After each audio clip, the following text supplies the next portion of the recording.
संत समाज की जय। अज्जं तिमिरन्धस्य ज्ञानाञ्जनं शलाकया चक्षुर्मीलितं येन तस्मै श्रीगुरवे नमः।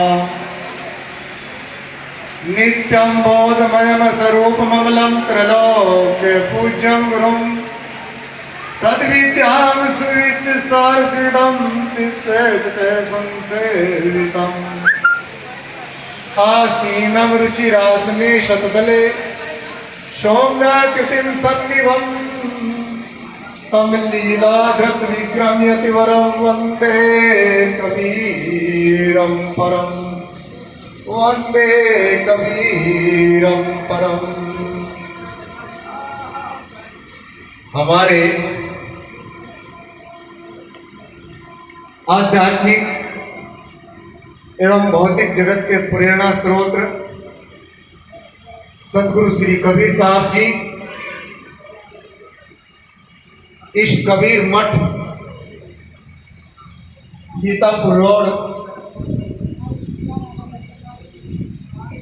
कबीर आश्रम के तत्वाधान में कार्यक्रम का पहला सत्र सदगुरु श्री शांति साहब की सानिध्यता से प्रारंभ हमारे कुशल संचालक के रूप में उपस्थित श्री ब्रह्मदेव साहब जी, दूर दराज से पधारे श्रद्धालु भक्त सज्जनों, शक्ति स्वरूपा ममतामयी माता व बहनों, अभी आप सब लोगों ने सर्वप्रथम सदगुरु कबीर साहब की रचना सदग्रंथ बीजक,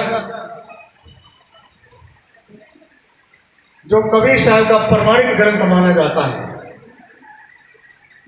संध्या उसका पाठ हुआ।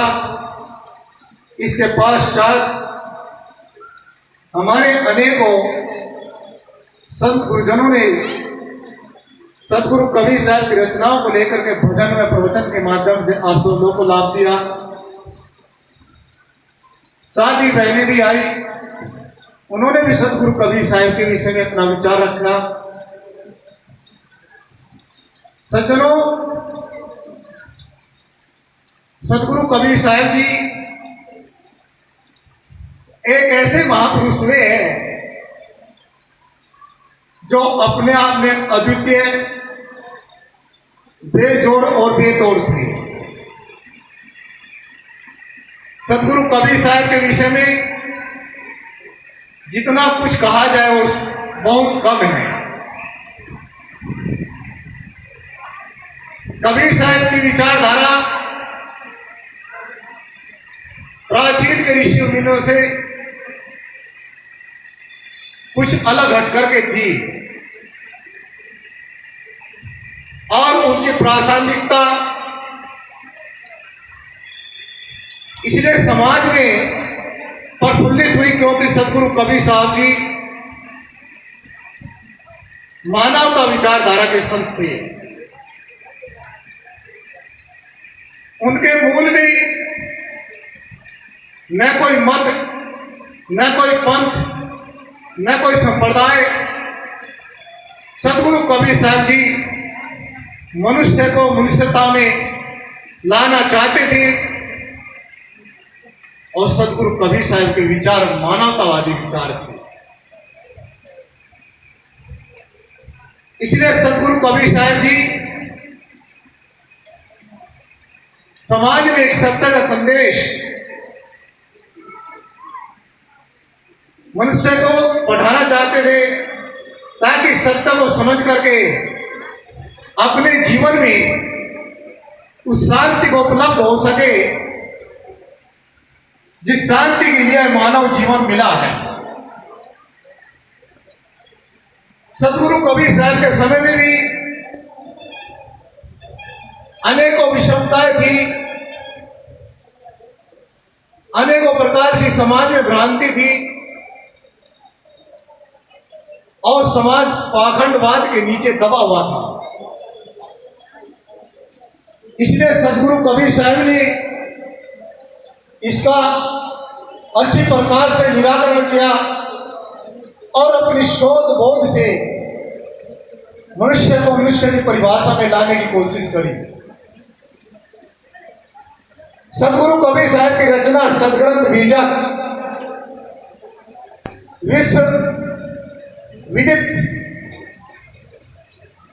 जो सदगुरु कबीर साहब का आज भी साक्ष्य रूप में हमारे और आपके बीच में उपलब्ध है।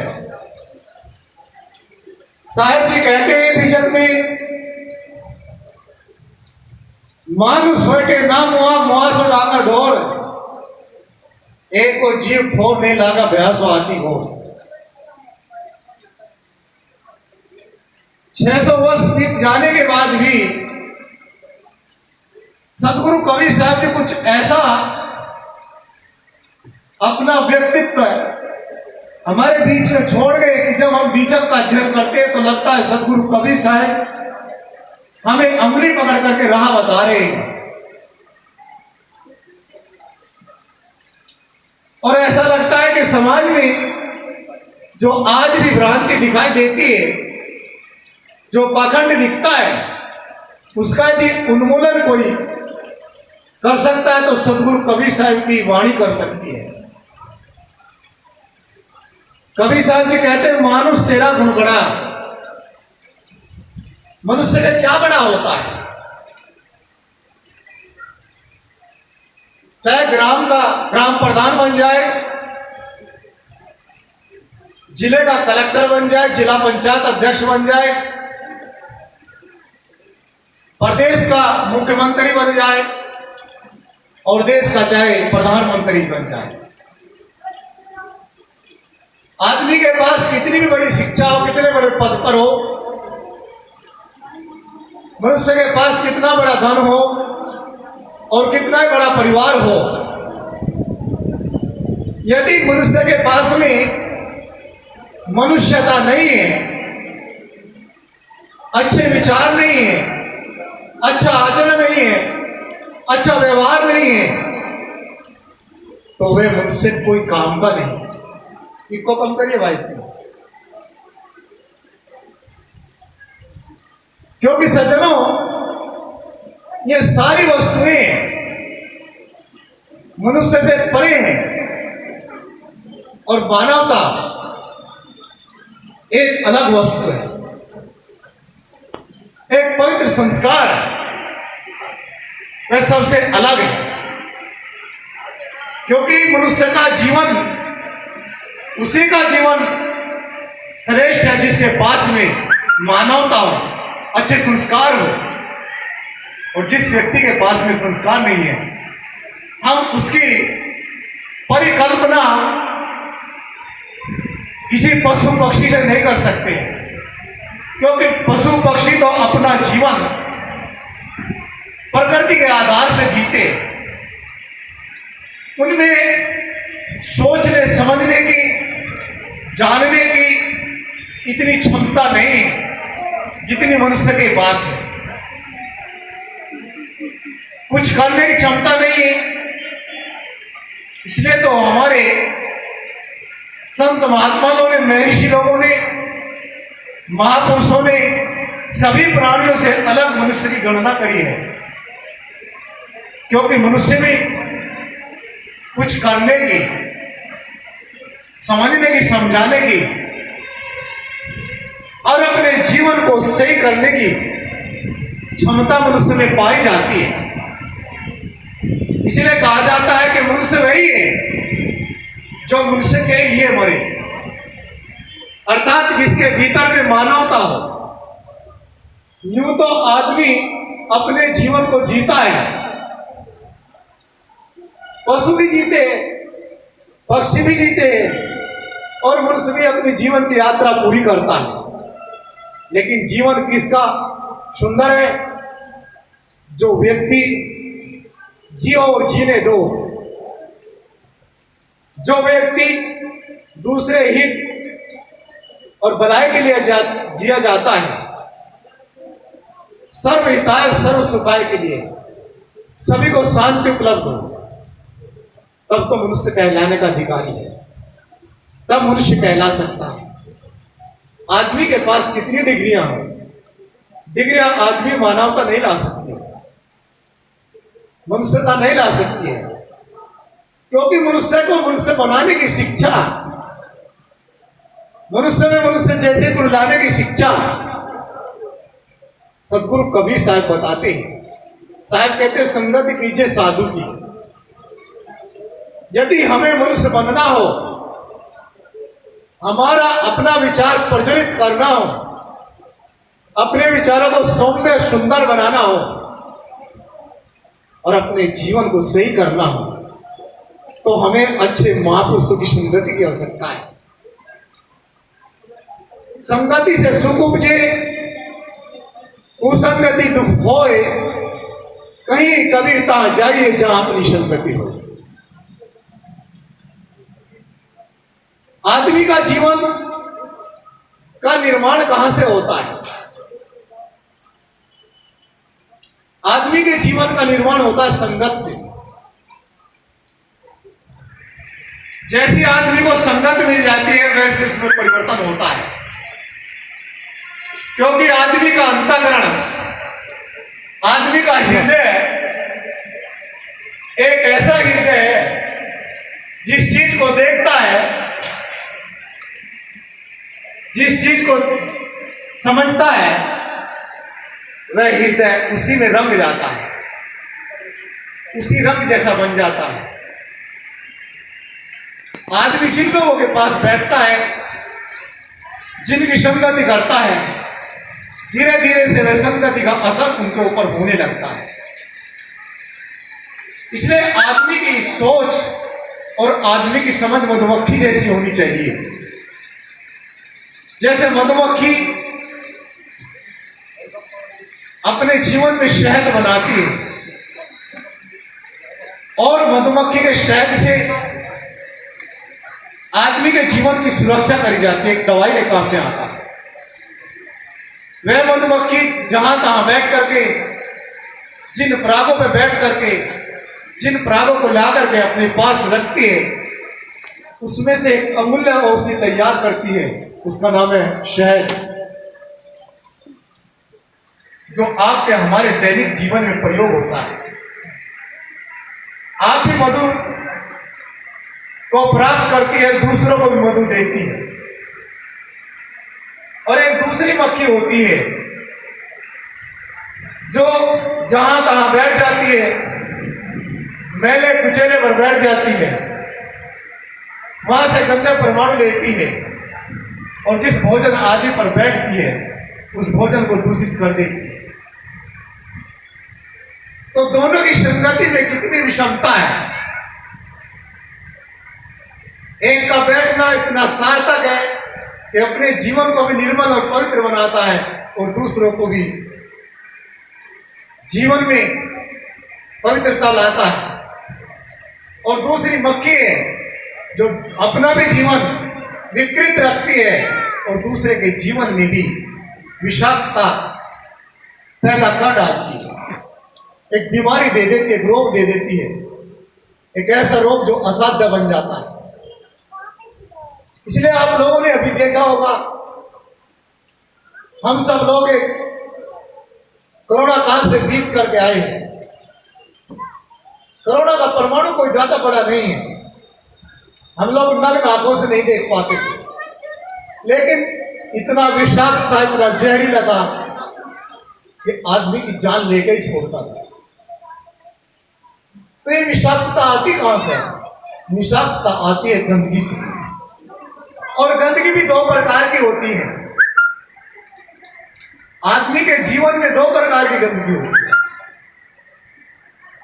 एक जो वे गंदगी होती है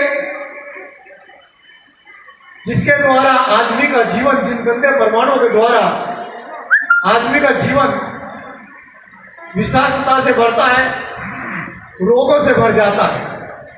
मैले कुचेले को हम लोग गंदगी कहते हैं, लेकिन इसलिए इसकी भी सफाई होनी चाहिए। हमें आपस में साफ सफाई रखनी चाहिए, शुद्ध व्यवहार रखना चाहिए। सदगुरु कबीर साहब का एक दुआ याद आया। साहब कहते हैं अंदर सपा बाहर सपा, सपा मतलब सफाई सुंदरता, तो खुदा कहाँ खपा? खुदा कहाँ है? परमात्मा कहाँ है? कहीं अलग है क्या? और यदि कहीं आप लोगों को बताया जाए, किसी ने बताया है देखो परमात्मा ऊपर है, आकाश पाताल में है या कण कण में समाया है, तो उस बेचारे को अभी बोध नहीं है, अभी ज्ञान नहीं है, उस परम सत्ता का बोध नहीं है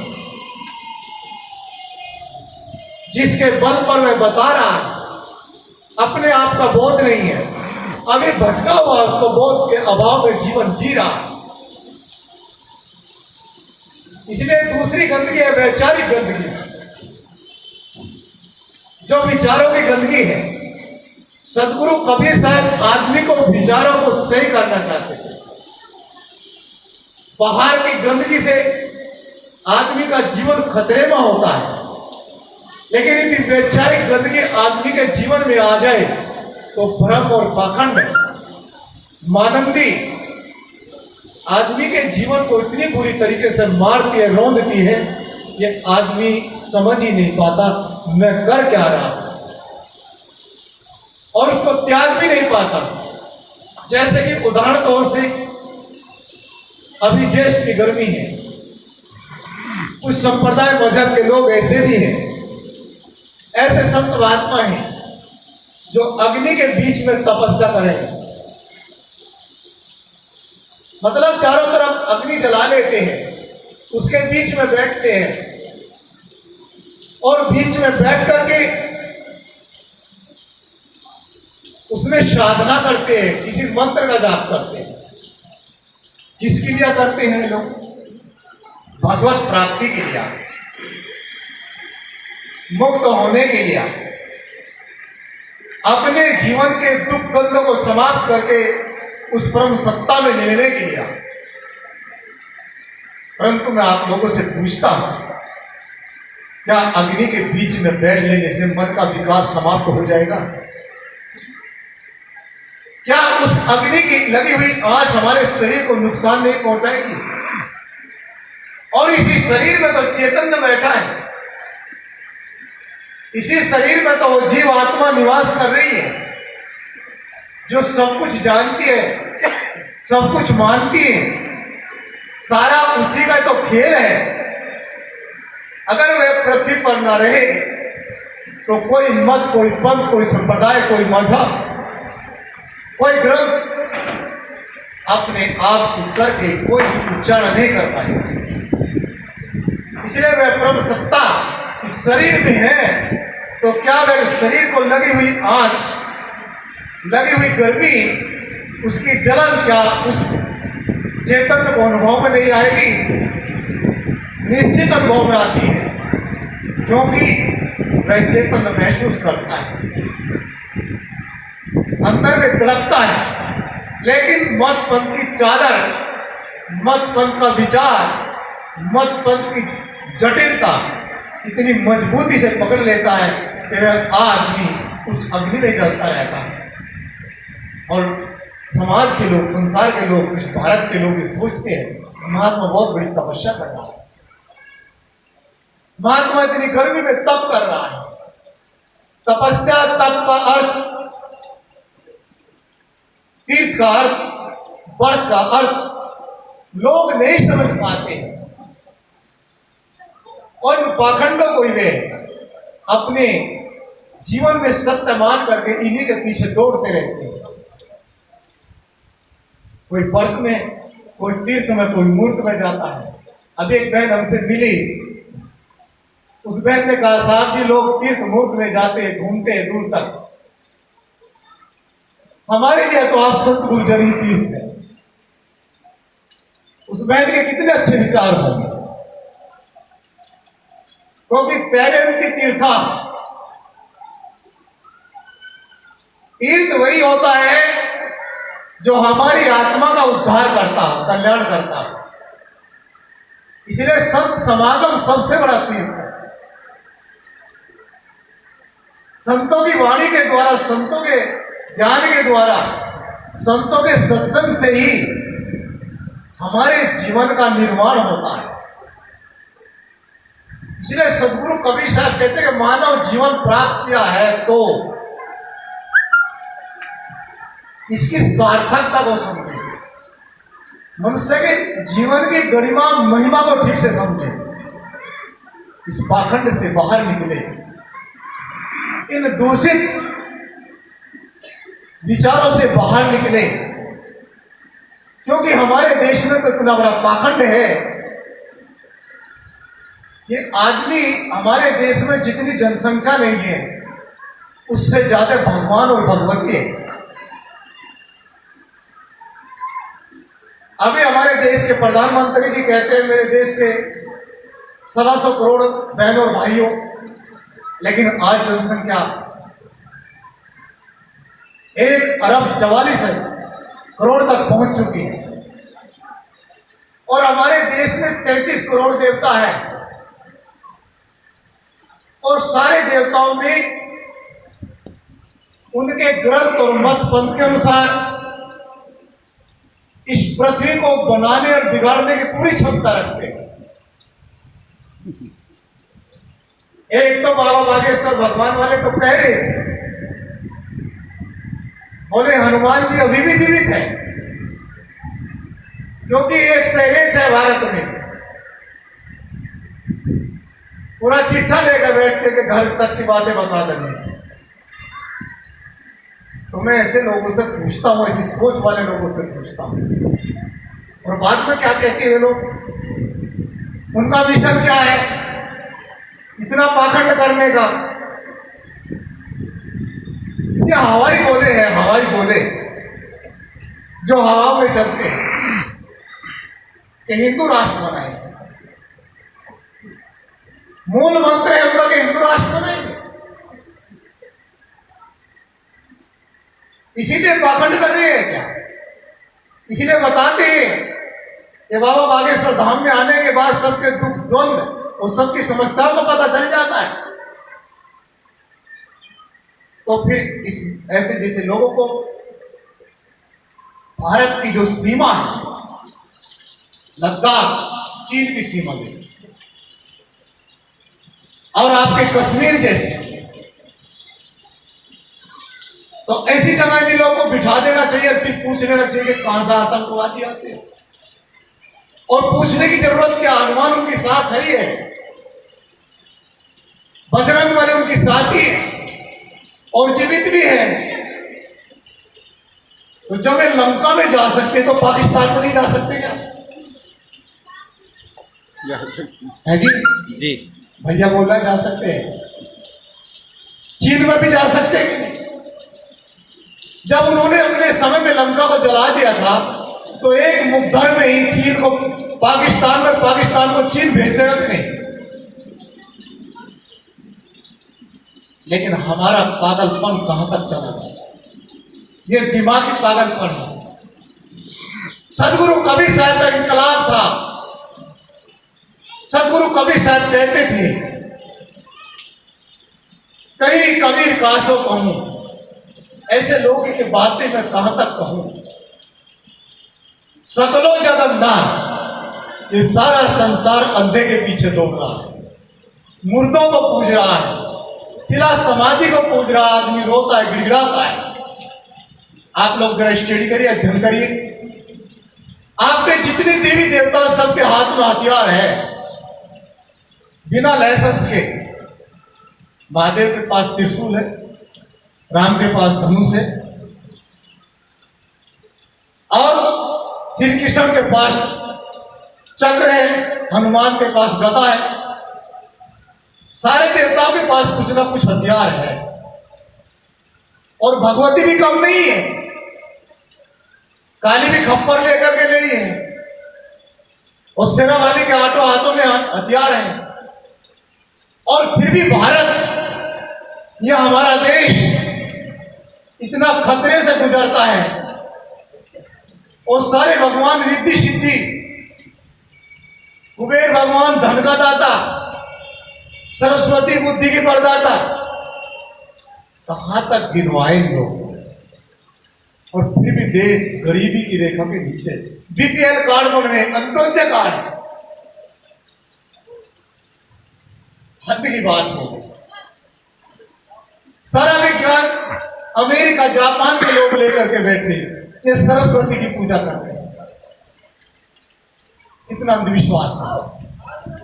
या ऐसा हो सकता है कि देवता लोग भी चालाक हो गए हो, पूजा प्रस्ती यहाँ करवाते हो और उसका लाभ अमेरिका, जर्मन, जापान को देते हो सकता है वहां सांठगांठ हो, कुछ मेल मिलाप हो, उन लोगों से मिल लिए होंगे। सदगुरु कबीर साहब के दृष्टिकोण में दो बोली के लोग नहीं। साहब कहते काश को सगलो जगत था, ये सारा संसार अंधों के पीछे दौड़ता है। एक बार गंगा स्नान के लिए कोई कह दे, फिर देखे कितनों की लाइन लग जाए। और देखिए आप लोग कितने सुंदर आश्रम में आए। हमारे संत महात्मा लोग साहब जी हमारे गुजरात, बड़ोदरा से आते हैं, प्रतिवर्ष हम लोग भी आते हैं। अन्य स्थानों से संत महात्मा आते हैं। यहाँ के श्रद्धेय श्री शांति साहब कितना बड़ा आयोजन करते हैं, कितनी मेहनत होती है, और आप सब लोग को भोजन आसन से लेकर सब व्यवस्था करते हैं, फिर भी कितने लोग यहाँ आते हैं। इसका कारण बताऊं आप लोगों से। इसका कारण है यहाँ झूठी बात बिल्कुल नहीं कही जाती है, यहाँ कोई दिलासा नहीं दी जाती है, यहाँ साफ शुद्ध निर्मल बात, क्योंकि एक कबीर मंच है। यहाँ आकाश पाताल नहीं नापा जाता, यहाँ किसी राम नाम के अंगूठे, राम नाम के मंत्र का जाप नहीं कराया जाता। यहाँ ओहम स्वम रिद्धि सिद्धि के विषय में नहीं बताया जाता। यहाँ लगन मुहूर्त और पाखंड को नहीं स्वीकारा जाता। ये कबीर साहब के मंच ऐसा मंच है जहां पर मनुष्य के सारे दुखों का निदान केवल ज्ञान के द्वारा होता है। और मैं आप लोगों से निवेदन करता हूं, हमारे वेद के ऋषि, 6 शास्त्रों के ऋषि इसी चीज के पीछे खोज करके इस बात को कहते, ऋते ज्ञानान्य ऋते न मुक्ति, बिना ज्ञान के, बिना रित के, बिना आत्मबोध के कभी किसी का आज तक कल्याण ना हुआ था और ना ही आगे होगा। इसलिए हमें संत महात्माओं के पास आना चाहिए। तो साहब ने कहा था मानुष हुए के ना हुआ। आज हम लोग मनुष्य बने, आज भी मनुष्य बनने की आवश्यकता है। हम भले ही आज विज्ञानवाद युग में जी रहे हो, वैज्ञानिक धरातल पे जी रहे हो, परंतु हमारे जीवन में कितना अंधविश्वास, कितना पाखंड और कितनी भ्रांति और कितना घर परिवार का मोह ममता, कितना मड़वा जमा पड़ा है आदमी के ऊपर, ये उखाड़ना कठिन होता है। इस चक्रवायु की रचना से निकलना बड़ा भारी होता है आदमी, क्योंकि आदमी निकलना नहीं चाहता। अगर व्यक्ति ठान लेता है तो आप लोग जानते हैं आदमी अवेस्ट पर्वत तक पहुंच चुका है, मंगल ग्रह पर पहुंचा है, लेकिन आदमी अपने आप की पहुंच से बाहर है, अपने तक नहीं पहुंचा। आइंस्टीन वैज्ञानिक ने कहा था, मैंने अपने जीवन में बहुत सी रिसर्च करी, बहुत सी खोजें करी। आइंस्टीन अपने मरते समय संस्करण में लिखते हैं, मैंने इस जगत के प्राणियों के पदार्थों की इतनी खोज करी और इस ब्रह्मांड में फैली गैलेक्सी खोज करी और बहुत सी खोजें सिद्ध भी करी, परंतु आश्चर्य की बात तो यह रही कि मैं अपने को नहीं खोज पाया कि मैं कौन हूं, मेरे जीवन में शांति का मार्ग क्या है, इसको नहीं खोज पा। इसलिए मुझे दुख है दुनिया में, क्योंकि इसके साथ साथ मुझे अपने को भी जानना था। आदमी अपने को नहीं जानता, और जब पूछा जाता कि आप कौन है, तो आदमी कहता मैं कुछ नहीं, और ऊपर को हाथ उठा के कहता ऊपर वाला सब कुछ है। और इसी कल्पना में जीवन भर डूबा रहता है। सदगुरु कबीर साहब इस कल्पना को समाप्त करना चाहते हैं और मनुष्य के भीतर में एक मानवता, एक भाईचारा, एक समानता, एक स्त्री पुरुष के बीच की जो मान्यता, उसको तोड़ करके उसमें भी मनुष्य जैसा प्रेम करना चाहते हैं। क्योंकि हमारा देश 3 चीजों से ग्रसित है: संप्रदायवाद, अनेकों मत, अनेकों पंथ। हमारे सिर पर इतने बाल नहीं जितने मत पंथ है। दूसरा, जातिवाद। जातिवाद में हर भारत का व्यक्ति जकड़ा हुआ अभी भी। आदमी आदमी की जाति पूछता है। और तीसरा, लिंग भेद, ये स्त्री है पुरुष है, इसको ये अधिकार है, इसको ये अधिकार नहीं है। कुछ सड़े हुए दिमाग में लिख भी दिया ढोल गवार शूद्र पसीनारी। ऐसे लोग क्या समाज में शांति का संदेश दे सकते हैं? क्या मानवता इस समाज में ला सकते हैं?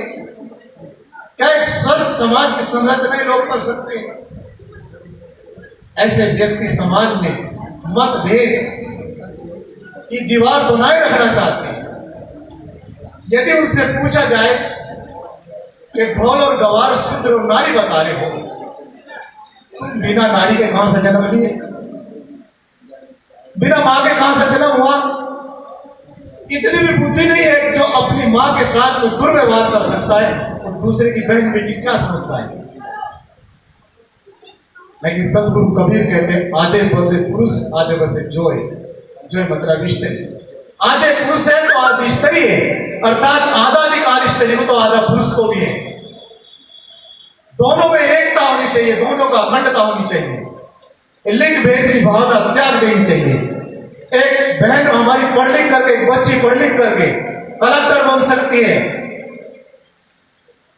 IAS अफसर बन सकती है, डायरेक्टर बन सकती है, वकील बन सकती है, जज बन सकती है, सुप्रीम कोर्ट का जज बन सकती है, लेकिन एक मंदिर का पुजारी नहीं बन पाएगी। कितना बड़ा दुर्भाग्य, कैसे नहीं बन पाएगी? इसलिए आज के वर्तमान जीवन में भी हमारे देश की राष्ट्रपति माननीय मुर्मू जी, द्रौपदी मुर्मू जी देश की राष्ट्रपति बन रही है, लेकिन राज्य भवन का, संसद भवन का उद्घाटन नहीं कर सकती। ये क्या है? सड़ा हुआ दिमाग नहीं तो और क्या है? जबकि हमारे देश में सबसे सर्वोच्च पद यदि कोई पद है तो राष्ट्रपति पद है। लेकिन आज की राजनीतिक, आज की नहीं, हमारे देश में इतनी गहन राजनीतिक रही कि मनुष्य को मनुष्य नहीं होने दिया, मनुष्य को मनुष्य नहीं बनने दिया। उसके बीच में जाति का, उसके बीच में स्त्री पुरुष होने का, उसमें सांप्रदायिक हिंदू और मुस्लिम होने का दीवार ऐसी खड़ी करके रखी जैसे मोटी चीन की दीवार है, और आदमी को आदमी से नहीं जुड़ने दिया। और यहाँ के लोग फिर भी कहते हैं कि हमारा भारत महान है। आपके देश के प्रधानमंत्री जब विदेश में जाते हैं तो कहते हैं बुद्ध की धरती से आया। उस बुद्ध की धरती से जो 2600 साल पहले जिसने मानवता का, प्रकृति में कारण कार्य की व्यवस्था का, उस समाज को सुंदर व्यवस्थित बनाने की पूरी घोषणा समाज के भीतर में करी और निर्विरोध करी, वो तथागत महापुरुष, वो तथागत बुद्ध महापुरुष, जिन्होंने स्त्री और पुरुष को दोनों को संन्यास का भेष दिया और दोनों को भंते भंतनी बनाया। बुद्ध पहले महापुरुष थे जिन्होंने अपनी माँ को साध्वी बनाई और इस दीवार को तोड़ा था। लेकिन आज भी कुछ ऐसी सोच के लोग, जो प्रवीण लोग हैं, जो पंडित लोग हैं, जो आज भी अपनी बुद्धि का प्रयोग कर रहे हैं, जो आज भी सांप्रदायिक जातिवाद, मजहबवाद और इस तरीके उसके भेद को लेकर के समाज में जीरे जिंदा करना चाहते हैं। इसलिए सज्जनों, ऐसे लोगों से सावधान रहना चाहिए। हमें समझना होगा सदगुरु कबीर के विचारों को, और कबीर के विचार ही हमारे जीवन में शांति प्रदान कर सकते हैं। इन तीनों रेखाओं, इन तीनों दीवारों को तोड़ करके मनुष्य में मनुष्यता ला सकते। इस पर हमें समय फिर मिलेगा, फिर हम आप और सब लोग बैठेंगे। इतना सुंदर ढंग से आप सब लोगों ने मेरे वचनों को सुना। मेरे क्या सदगुरु कबीर के वचन है, इस संत महापुरुषों की दया है, इनकी वाणी मेरे भीतर बोल रही है, इन सब का उपकार है जो मैं आप सब लोगों को निवेदन किया और आप सब लोगों ने बड़े अच्छे प्रकार से सुना। इन्हीं शब्दों के साथ मैं वाणी को विराम दूंगा। अगले सत्र में फिर इस पर चर्चा करेंगे। बोलिए श्री सदगुरु कबीर साहेब की, संत समाज की, भक्त समाज की, आज के आनंद की जय।